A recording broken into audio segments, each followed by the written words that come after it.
السلام علیکم دوستان عزیز، خداوند حفظتون کنه. برادر عزیز کی میگه در نمی چیه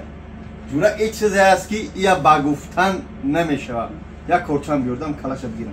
یک کورچه خوشو اوگادون بیار.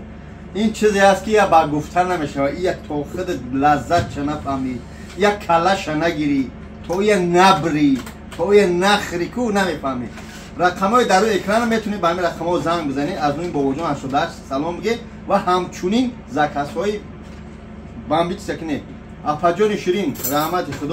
خداوند یک شما را میلیون گرنه دیده دل میبروه زیمان رنجیده ای سیاد من چی هستی؟ خلاصه نمیدونم خلاصه که زیمان رنجیده ای را میبرورم انا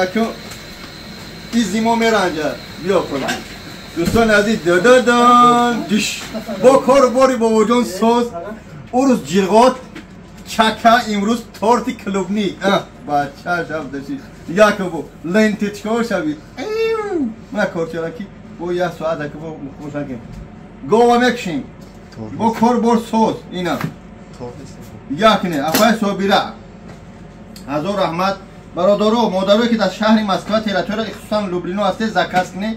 این چونین یعنی تورتش میگن یعنی که کلوبنی که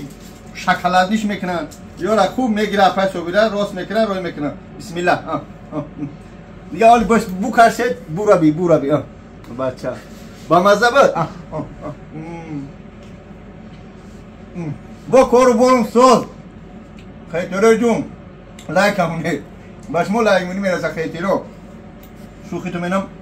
بیوی بخره اپای صوبیره رحمت هر کسی که کلوبلینگ تمام این همو چه میکنه میتونه با سری بلند انشاءالله زنگ بزنی همین زکات کنی خدا نگهدار برای ریکورد السلام علیکم و رحمت الله تعالی و برکاته